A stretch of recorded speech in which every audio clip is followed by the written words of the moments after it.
अस्सलामुअलैकुम। अब हम डिस्कस करने जा रहे हैं जीआईटी मॉड्यूलर एग्जाम ऑफ जीएसएमयू। सबसे पहले क्वेश्चन की बात करते हैं। एज है 15 year old, known case of thalassaemia. Postmortem में हमें मिला लार्ज डार्क ब्राउन लिवर, जबकि हिस्टोपैथोलॉजी में हमें मिला है जो सेल्स थे वो abundant golden yellow pigment contain कर रहे थे। These all are diagnostic for the haemochromatosis. Haemochromatosis एक हमारे पास कंडीशन होती है जिसमें एक्सेसिव एब्जॉर्प्शन ऑफ आयरन हो रही होती है। क्योंकि ज़्यादा एब्जॉर्ब हो रहा है तो इसकी वजह से आयरन डिपॉजिट हो जाता है इनटू द पैरेन्काइमल ऑर्गन्स, जिसमें मोस्ट स्पेसिफिकली लिवर में हो रहा होता है, जिसकी वजह से ये लार्ज डार्क ब्राउन है, और इसके अलावा पैनक्रियास में हो रहा होता है। अच्छा, अब यहाँ से हमें कैसे पता चला कि मज़ीद कि ये हमारे पास हीमोक्रोमेटोसिस ऐसी हीमोक्रोमेटोसिस की जो एक्वायर्ड या सेकेंडरी टाइप होती है ना, सेकेंडरी हीमोक्रोमेटोसिस, वो हो रही होती है मल्टी जो हमारे पास ब्लड ट्रांसफ्यूजन्स होते हैं इन थैलेसेमिक पेशेंट्स में, उसकी वजह से बहुत ज़्यादा जो है हमारे पास ट्रांसफ्यूजन्स हुई, जिसकी वजह से आयरन ओवरलोड हुआ और उसकी वजह से हीमोक्रोमेटोसिस डेवलप हुई। So the answer is A. A boy presented to ophthalmology OPD with complaint of abnormal eye movement and greenish brown ring. So this is diagnostic for the Wilson disease. ये मेरी channel पर भी डली हुई इसकी picture Wilson disease की। सो Wilson disease क्या है, इसमें हमारे पास कॉपर डिपॉजिशन हो जाती है और इसकी जो ग्रीनिश ब्राउन रिंग होती है क्यों हो रही होती है, कॉपर डिपॉजिट हो रहा होता है in the Descemet membrane in the limbus of cornea में। So the answer is A. A 25-year-old female presented to the emergency with malaise and jaundice. क्या है, malaise है और jaundice है। इसमें उनके AST और ALT जो हैं वो हमारे पास हाई है, जबकि ALP नॉर्मल है, कॉपर भी नॉर्मल है और आयरन भी नॉर्मल है। सी कॉपर नॉर्मल है तो विल्सन डिजीज़ नहीं हो सकती, आयरन नॉर्मल है तो हमारे पास हीमोक्रोमेटोसिस नहीं हो सकती, और ALP नॉर्मल है तो बिलियरी सिरोसिस भी नहीं हो सकती। सो the answer is A, alcoholic hepatitis. A 20-year-old female sustained severe burns. She developed acute ulcers in proximal duodenum. These ulcers are known as curling ulcers. Curling ulcers जो होते हैं वो सिवियर बर्न की वजह से होते हैं in the proximal duodenum. Next we have which of the following condition is associated with Cushing ulcer. C Curling से हमने याद रखना है बर्न, और किस में हो रहा है, प्रॉक्सिमल ड्यूडेनम। कशिंग जो होता है वो इंक्रीज्ड इंट्राक्रेनियल प्रेशर में मिल रहा होता है, और इसमें हमारे पास जो अल्सर्स होते हैं वो स्टमक, ड्यूडेनम और जेजुनम के रीजन में होते हैं।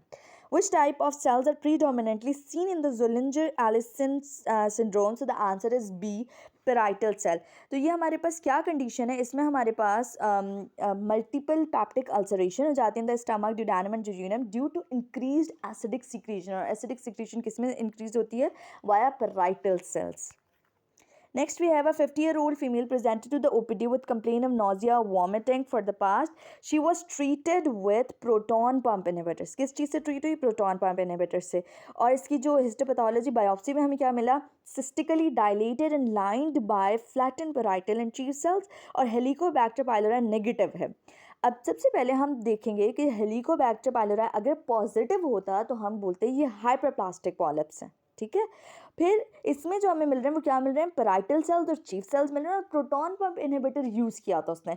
ये दोनों जो होते हैं ये रिलेट करते हैं with the fundic gland polyp. Fundic region में कौन से सेल्स होते हैं, पैराइटल और chief cells. Proton pump inhibitor बहुत एक्सेसिव यूज़ करने की वजह से फंडिक ग्लैंड पॉलिप्स होते हैं। So the answer is A, fundic gland polyp. और हाइपरप्लास्टिक पॉलिप से एक पॉइंट याद रखने कि एच पाइलोराई पॉजिटिव होता है इसमें। Next is after 1 week of vacation, a person develop abdominal pain, nausea and bloody diarrhea and fever. और red blood cells मिलते हैं हमें in the stool report. So the answer is C, Entamoeba histolytica. Entamoeba जो होता है ये amoebic dysentery और liver abscess के लिए रिस्पॉन्सिबल होता है, और इसमें जो हमारे पास स्टूल होगा उसमें रेड ब्लड सेल्स होते हैं। अच्छा, अब अगर ब्लडी डायरिया हो रहा है तो उसकी और क्या क्या कॉजेज हो सकती हैं, bacillary dysentery, that means Shigella की वजह से जो हमारे पास डायसेंट्री हो रही होती है, और ulcerative colitis are the other cause. So the answer is C, entamoeba histolytica. Next is which of the following infection is similar to enteroinvasive E coli. Enteroinvasive E coli से रिजेंबल करता है typhoid. इन दोनों की कौन सा feature similar है कि ये within and outside of the इंटायरेक्ट ट्रैक्ट इन्फेक्शन कॉज करवा रहे होते हैं। In travellers diarrhoea the heat stable toxin of enterotoxigenic E coli causes. Answer is A, guanylate cyclase activation करवा रहे होते हैं। ये है हीट स्टेबल टॉक्सिन, जबकि हीट लायबल टॉक्सिन क्या करता है, वो एडिनोसिन डाइफॉस्फेट को एक्टिवेट करवाता है जो कि जी प्रोटीन से ऐड हो जाती है, और साइक्लेज को एक्टिवेट करवा रही होती है, वो करवाती है हीट लायबल। जबकि स्टेबल टॉक्सिन क्या करवा रहा होता है, guanylate cyclase की activation. Which of the following is a hallmark of malabsorption? Malabsorption का hallmark steatorrhea होता है. It is बेसिकली जो एब्जॉर्प्शन ऑफ फैट है वो रिड्यूस हो जाएगी, एब्जॉर्ब कम हो रहा है तो एक्सक्रीट ज़्यादा हो रहा है, यानी स्टूल में फ़ैट की प्रेजेंस. और इसके अलावा जो हमारे पास फैट ग्लोब्यूल्स एंड स्टूल जो होते हैं वो मिलते हैं enteritis, pancreatic disease, chronic pancreatitis and malabsorption syndrome. So malabsorption syndrome का hallmark क्या है? Steatorrhea. A 36-year-old female presented to OPD with complaint of abdominal pain and bulky stool for 1 month. Weight loss was there and showed blunting of villi, crypt, hyperplasia and interepithelial lymphocyte. ये सब हमारे पास diagnostic होती हैं for the celiac disease. So the answer is C. A 45-year-old male presented to the OPD with complaint of abdominal pain and diarrhea on intake of milk and milk product. So ये क्या है? हमारे पास lactase enzyme की deficiency होती है. अब क्योंकि एज देखेंगे 45 ईयर ओल्ड है, यानी अब हो रही है ये प्रॉब्लम. अगर ये बचपन में किसी बच्चे को तो हम बोलते हैं कंजेनाइटल लैक्टेज एंजाइम डेफिशिएंसी है. बट क्योंकि ये एज फैक्टर को देखते हुए ये है एक्वायर्ड लैक्टेज डेफिशिएंसी. इसमें क्या होता है कि हमारे पास जो लैक्टेज जीन होती है उसकी डाउन रेगुलेशन हो जाती है, लैक्टेज एंजाइम की सिंथेसिस रिड्यूस्ड हो जाएगी. अब नेक्स्ट क्वेश्चन की बात करें तो इसमें सबसे पहली बात है 5-year-old चाइल्ड. ठीक है, अब मदर ने क्या देखी? ब्लड देखा है ऑन हिज अंडरवेयर और फिजिकल एग्जामिनेशन में रेक्टल मास मिला है. अब ये है हमारे पास जुवेनाइल पॉलिप. इसकी जो हमारे पास डायग्नोस्टिक फीचर्स होते हैं लाइक माइक्रोस्कोपिक एग्जामिनेशन में वो क्या होता है? Cystically dilated crypts filled with mucin and inflammatory debris with no dysplasia. ये सब इसकी माइक्रोस्कोपिक फीचर्स हैं. अब जो हमारे पास जुवेनाइल पॉलिप होता है उससे रिलेटेड 2-4 बातें बता दूं. अगर मैं आपको, ये बच्चों में होता है लेस देन 5 ईयर्स या 5 ईयर्स की, तो एज इसमें क्या आती है? 5 ईयर्स, तो मतलब जुवेनाइल पॉलिप. देन इसमें रेक्टल ब्लीडिंग मिलती है. ये जो पॉलिप होते हैं ये रेक्टम में होते हैं तो उसकी वजह से रेक्टल ब्लीडिंग मिलती है, इसलिए अंडरवेयर पर ब्लड था. और लास्ट है हमारे पास कि अगर रेक्टल प्रोलैप्स हो जाए तो जो पॉलिप होता है वो प्रोट्रूड आउट हो जाता है थ्रू द एनल स्फिंक्टर. अच्छा, अब इनका जो है ना जुवेनाइल पॉलिप्स जो होता है उनका बहुत ज़्यादा चांस होता है वो कि एडिनोकार्सिनोमा को कॉज करवाएं. So it is D, juvenile polyp. Next बात करें. A 32-year-old male presented to the ER with complaint of severe abdominal pain and vomiting. Cardinal sign होता है एब्डोमिनल पेन एंड पैनक्रियाटाइटिस और क्रॉनिक अल्कोहल. जो हमारे पास pancreatitis होता है उसकी जो मोस्ट इंपॉर्टेंट कॉज होता है वो अल्कोहल कंजम्पशन ही होता है. अब इसमें जो है CRP रेज्ड है, मतलब इन्फ्लेमेटरी डिजीज़ है. तो ये हमारे पास सारी चीज़ें क्या पॉइंट आउट करें कि ये पैनक्रियाटाइटिस है. और उसमें सिर्फ अमाइलेज एमरजेंसी कंडीशन में, क्योंकि ये बहुत हाई होता है 24 आवर्स में, तो इसीलिए हम जो टेस्ट करवाएंगे वो सिर्फ अमाइलेज करवाएंगे. Biopsy of pancreatic tissue of 42-year-old male showed pancreatic parenchymal fibrosis and dark distortion. Which is the cause? It is autoimmune pancreatitis. Basically, it is chronic pancreatitis, जिसका one of the type is autoimmune pancreatitis. Lenitis plastica is the gross feature of which of the following gastric pathology? लेनेटिस प्लास्टिका का मतलब होता है कि plastic type appearance हो जाता है डेस्पन plastic reaction की वजह से, और ये हमारे पास मिलता है डिफ्यूज टाइप गैस्ट्रिक एडिनोकार्सिनोमा में. और सो the answer will B D, that is adenocarcinoma. अब बाज़-औक़ात ये भी पूछ लिया जाता है कि डिफ्यूज टाइप में जो है वो कौन सी जेनेटिक म्यूटेशन होती है. तो म्यूटेशन ऑफ CDH1 जीन मिल रही होती है जो कि एनकोड करता है ई कैड्रिन प्रोटीन, जो कि एपिथेलियल सेल्स को एक दूसरे से अटैच करके रख रहा होता है. तो the answer is D, adenocarcinoma. Pancreatic adenocarcinoma in which of the following location is most likely to cause obstruction of the distal common bile duct? So the answer is C, head. अब जो हमारे पास head होता है वो 65% involve हो रहा होता है पैनक्रियाटिक एडिनोकार्सिनोमा, और इसकी वजह से जो होती है हमारे पास obstruction of the bile duct हो रही होती है. अब जहाँ पर ऑब्स्ट्रक्शन है उससे पीछे वाला जितना बाइलरी डक्ट है वो सारा हमारे पास डिस्टेंट हो जाता है और इसमें हमारे पास ऑब्स्ट्रक्टिव जॉन्डिस मिल रहा होता है. अच्छा, हेड के बाद जो रीजन मोस्ट कॉमनली इन्वॉल्व होता है that is body 15%, then tail 5% और डिफ्यूज ट्यूमर होता है 20%. Which is the most common morphological type of pancreatic cancer? So the answer is D, adenocarcinoma. Adenocarcinoma most common type of pancreatic cancer है. Which of the following organism is most likely associated with peritonitis? Answer is B, E. coli. E. coli सबसे ज़्यादा importantly peritonitis, इसके अलावा S. aureus भी करवा रहा होता है. A 56-year-old male sustained a stab injury in the lower abdomen. After a week, he developed severe abdominal pain associated with high-grade fever and nausea. Basically stab injury हुई थी और अब उसमें कोई बैक्टीरियल इन्फेक्शन हुआ जिसकी वजह से क्या हो रहा है? एब्डोमिनल पेन हो रहा है, हाई फीवर हो रहा है. So the answer is B, clostridium perfringens जो होता है वो गैस गैंग्रीन कॉज करवा रहा होता है किसी भी वॉन्ड में, आइदर वो किसी रोड ट्रैफिक एक्सीडेंट में हुआ है, वो किसी लड़ाई के दौरान लाइक वॉर के दौरान हुआ है, या कोई सेप्टिक एबॉर्शन में भी क्लॉस्ट्राइडियम परफेरेंजिस रिस्पॉन्सिबल है, सेप्टिक एबॉर्शन के लिए भी। जबकि डिफिसिल से रिलेटेड एक बहुत इंपॉर्टेंट बात याद रखिएगा, अब ये भी BCQs में पूछा जाता है कि स्यूडोमेम्ब्रेनस कोलाइटिस जो होता है, स्यूडोमेम्ब्रेनस कोलाइटिस जो होता है वो मोस्ट कॉमनली कॉज करवा रहा होता है क्लॉस्ट्राइडियम डिफिसिल। ठीक है, तो इसका आंसर क्या है? B, clostridium perfringens. Leaking of violent to the abdominal cavity produces sterile peritonitis. Sterile क्यों? क्योंकि इसमें कोई बैक्टीरियल इन्वॉल्वमेंट नहीं है। Which of the following is the most common malignant tumor of the gallbladder? So the answer is D, adenocarcinoma। जो हमारे पास gall bladder का malignant tumour होता है ये हमारे पास एडिनोकार्सिनोमा होता है 95%, और only 5% is squamous cell carcinoma. Next is which of the following type of gall stone are most commonly occurring? So the answer is B, cholesterol.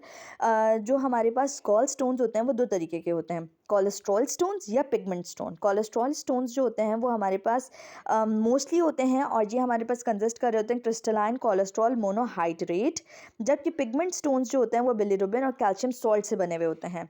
Next is which of the following type of gene mutation is significant most prevalent in alpha 1 antitrypsin deficiency? So the answer is PIZ, answer option B. Option B PIZ gene जो होता है वो इसमें involve हो रहा होता है। Which serotonin agonist produces severe adverse effect like dizziness, muscle weakness, chest discomfort and neck pain? So the answer is A, somatriptan। जो हमारे पास सुमाट्रिप्टन होता है ये माइग्रेन को ट्रीट करने के लिए यूज़ हो रहा होता है। 5-HT1B एंड 5-HT1D एगोनिस्ट होते हैं ये, जो कि माइग्रेन की ट्रीटमेंट में यूज़ हो रहे होते हैं, और इनके ये सारे एडवर्स इफेक्ट हैं। Next is two which of the following group of antiviral drug does entecavir belong? So the answer is B, guanosine analogue. और एंटीकैवर ड्रग जो होती है ये हमारे पास हेपेटाइटिस बी को ट्रीट करने के लिए यूज़ हो रही होती हैं, जो कि DNA पॉलीमरेज एंजाइम की इनहिबिटर है। Next is what is the mechanism of action of imidazole antifungal drug? So the answer is C, interfere with ergosterol synthesis by fungi. Next is for which of the following helminthic infection diethylcarbamazine is the drug of choice? It is Wucheria bancrofti। Elephantiasis को treat करने के लिए हम डायथाइलकार्बामाजीन देते हैं, और ऐसी जगह जहाँ पर ये व्यूचेरिया बैनक्रेफ्टाई का इन्फेक्शन जो है वो एंडेमिक है तो वहाँ पे डायथाइलकार्बामाजीन, आइवरमेक्टिन और अल्बेंडाजोल जो होते हैं एज प्रिवेंटिव कीमोथेरेपी भी दी जाती है। Next we have which of the following drug will decrease the stomach acid secretion by blocking acetohistamine receptors? So the answer is D, ranitidine, cimetidine, famotidine. ये सारी drugs जो होती हैं ये हमारे पास एस्टोहिस्टामिन रिसेप्टर एंटेगोनिस्ट होती हैं, जो कि एसिड सिक्रीशन को रिड्यूस कर रही होती हैं। अब यहाँ पर एक इंपॉर्टेंट और BCQ बताती जाऊँ, जो सिमेटिडीन होती है ना वो दो चीज़ें करवाती है, गायनेकोमास्टिया एंड ग्लैक्टोरिया। ये दो उसके एडवर्स इफेक्ट आपने याद रखना है। Next is the drug of choice for empiric treatment of typhoid fever. Empiric का मतलब होता है कि ऐसी जो कि अगर टाइफॉइड सस्पेक्टेबल है तो हम ये ट्रीटमेंट स्टार्ट कर दें, प्राइमरी ट्रीटमेंट जिसको कहेंगे। So that is ciprofloxacin. Fluoroquinolones जो होती हैं वो हमारे पास इनिशियल ट्रीटमेंट होती है फॉर द टाइफॉइड फीवर। हाँ, अगर इससे रेजिस्टेंट हो तो उसके बाद हम फिर अमोक्सिसिलिन और सेफ्ट्राक्सोन दे सकते हैं, बट द एम्पैरिक ट्रीटमेंट है सिप्रोफ्लॉक्सासिन। ये फ्लोरोक्विनोलोन है जो कि DNA गायरेज और टोपोआइसोमेरेज 4 को इनहिबिट कर रही होती हैं। ठीक है, next we have a 2-year-old boy presented with growth failure, reported with that he is having difficulty to locate things in the dim light and during night time। तो मतलब इसे नाइट ब्लाइंडनेस हो रही है, और इसका कॉज क्या है? Vitamin A. और विटामिन ए जो होती है ये हमारे पास ग्रोथ के लिए भी रोल प्ले करवा रही होती है, बोन मेटाबॉलिज्म में भी रोल प्ले करवा रही है, तो इसीलिए उसकी ग्रोथ फेलियर भी हो रहा है, तो it is vitamin A. A 68-year-old male has been brought to an emergency in a state of coma for 3 days. He is in non-alcoholic for 10 years, 10 साल से, and have hepatic encephalopathy. Which of the following nutrients should be avoided to reduce ammonia? So the answer is C, proteins. Basically proteins जो होती हैं वो urea में degrade होती हैं, और फिर यूरिया डिग्रेड होता है into the ammonia। तो अमोनिया अगर हमने कम करना है तो उसके लिए हमें प्रोटीन का इंटेक रिड्यूस करवाना चाहिए। A 2-year-old boy presented with growth failure. His anthropometric assessment showed low height for age. अब ये जो यहाँ पर जो आपने बात याद रखनी, that is low height for age. This means stunted growth. Stunting बोलते हैं जब हाइट कम हो एज से, अंडर वेट बोलते हैं जब वेट कम हो एज से, और अगर हमारे पास वेट कम हो for age, weight for height कम होगा तो that is known as wasting. Weight for age underweight, weight for height wasting and height for age stunting, ये 3 टर्मिनोलॉजीज होप सो आपको समझ आ गई हो. तो this is what the answer is C, stunting. The formula for calculating caloric requirement in a day is B BMR into caloric area into 24. याद रखिएगा हर चीज़ एक दूसरे से मल्टीप्लाई हो रही होगी. BMR कैलोरिक एरिया से मल्टीप्लाई और कैलोरिक एरिया into 24 हो रहा होगा. A 42-year-old male came to the clinic with interactable diarrhea for 1 month. The stool are watery and non-bloody, and he had a history of drinking tap water while camping. So it is Giardia intestinalis जो कि हमारे पास responsible है watery and non bloody diarrhoea cause करवाने के लिए. Next is which of the following is a powerful indicator of short term mortality. जब growth chart पढ़ा था तो उसमें जो मेजर कंपोनेंट जो था सेंसिटिव इंडिकेटर वो था वेट. वेट जो होता है ना ग्रोथ चार्ट में, बच्चों की ग्रोथ में वेट सबसे इंपॉर्टेंट रोल प्ले कर रहा होता है. तो उनकी मोर्टेलिटी में भी वेट रोल प्ले करते हैं और weight for height is the most powerful indicator for short term mortality. In case of HIV infection, how long after the initial infection IgM antibodies are found in the blood? So the answer is D, 1 to 2 weeks. Basically जो IgM antibody होती है against HIV वो blood में appear होती है with the onset of symptoms. जैसे जैसे symptoms बढ़ते जाएंगे वैसे, और ये रिलायबल मार्कर होता है फॉर द एक्यूट इन्फ्लेमेशन. तो इसका answer is D, 1 to 2 weeks. Next is which is the most common manifestation of increase intracranial pressure in the patient with head injury. So intracranial pressure अगर बढ़ा हुआ है तो उसमें हमारे पास ऑल्टर्ड कॉन्शियसनेस मिलती है. Next is an 18-year-old female presented with severe headache of sudden onset. She was diagnosed with subarachnoid hemorrhage. Subarachnoid hemorrhage को cause करवाने के लिए Barry aneurysm rupture responsible होता है, जबकि subdural venous rupture किस में मिलता है? Subdural hemorrhage में मिल रहा होता है. Basically, a 40-year-old male was brought to the casualty after suffering from road traffic accident. He had a multiple laceration on the face. Multiple laceration on the face किसकी वजह से होती है? विंड स्क्रीन इंजरी की वजह से होती है, जिसमें बर्ड फीट इंजरी नज़र आ रही होती है. इसके अलावा fracture of the ribs, steering wheel injury होती है जो कि हमारे पास रिब्स को फ्रैक्चर कर देती है. और last is weep lash injury जो कि हाइपर एक्सटेंशन फ्लैक्शन की वजह से हो रही होती है. ये सारी किस में मिलती है? हमें ड्राइवर में मिलती हैं. तो so the answer is C, driver. Many workers of plastic factory died due to the outbreak of fire. Dead body besides carbon monoxide, which other gas?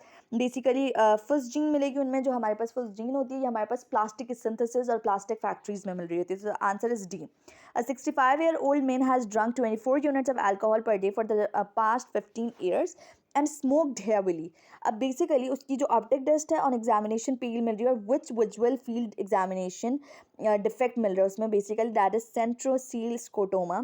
ऐसे लोग जो कि हमारे पास अल्कोहल भी कंज्यूम कर रहे हैं और टोबैको अब्यूज़र्स भी हैं तो उनमें हमारे पास ऑप्टिक न्यूरोपैथी मिलती है, जिसमें 2 चीज़ें होंगी. नंबर 1 पैपिलो मैक्यूलर बंडल डैमेज मिल रहा होता है और नंबर 2 सेंट्रल या सेंट्रोसील स्कोटोमा मिल रहा होता है.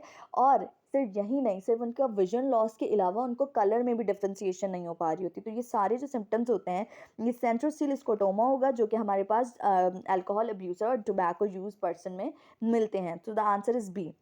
A 28-year-old male was brought to the casualty in comatose state with pinpoint pupil. Pinpoint pupil जो है इन चारों ऑप्शंस में सिर्फ ओपियोइड में मिलता है. वो decrease respiratory rate and heart failure, और जो ओपियम होती है उसमें कॉज ऑफ डेथ क्या रेस्पिरेटरी फेलियर होता है. तो बेसिकली डिक्रीज रेस्पिरेटरी रेट और pinpoint pupil is opioid. Next is a 35-year-old male suffered from head injury 3 days ago, admitted to the hospital with complaint of headache and insomnia, and on examination he was conscious but appeared agitated, lying curled up in bed with his head beneath pillow. What is the most likely cause of these symptoms? Now see, हमारे पास जो Pareek text book है उसमें जो heading है that is cerebral concussion. अब cerebral concussion क्या है? Head injury का होना जिसकी वजह से जो ब्रेन स्टेम है वो ज़्यादा अफेक्ट हो जाती है.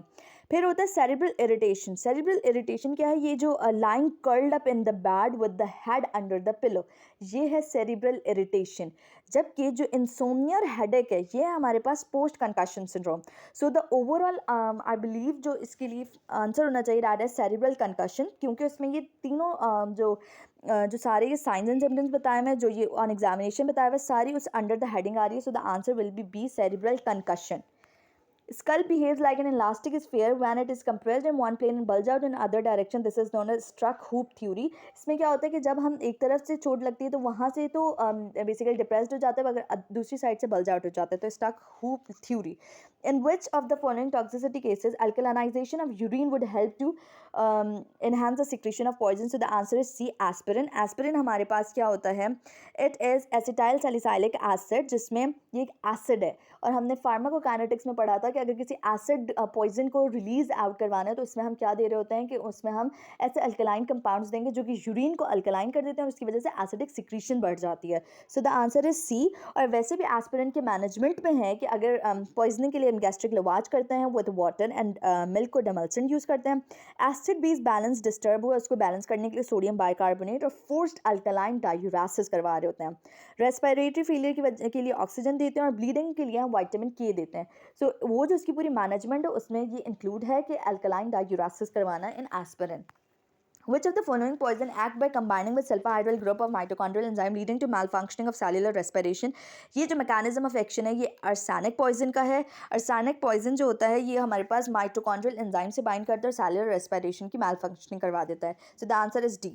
Next is a 35-year-old male brought to the psychiatric OPD with complaint of firm belief in false thing. firm belief होना किसी भी false thing में that is known as a delusions. firm belief होना, जबकि illusion किसको बोलता है? Misinterpretation of the correct sensory input. अब लास्ट बात करें कि basically a person who at the time of doing it by reason unsoundness of mouth. ऐसा कोई भी इंसान जिसने कोई जुर्म किया हो उसे डिक्लेयर करेंगे that nothing is an offence. किस सूरत में? अगर उसकी जुर्म करते हुए अनसाउंडनेस ऑफ माइंड है, उसे पता ही नहीं है कि वो कर क्या रहा है. मतलब answer is C, knowing the nature of his act. उसे अपने जो भी उसने काम किया उसे उस चीज़ का पता ही नहीं कि वो क्या कर रहा है, तो इसलिए उसे हम डिक्लेयर कर देंगे नथिंग इज़ एन ऑफेंस. तो answer is C, knowing the nature of his act. So यहाँ पर हमने GIT मॉड्यूलर एग्जाम कंप्लीट कर लिया. Hope so you all would like this video. Do share it with your friends also. Thank you.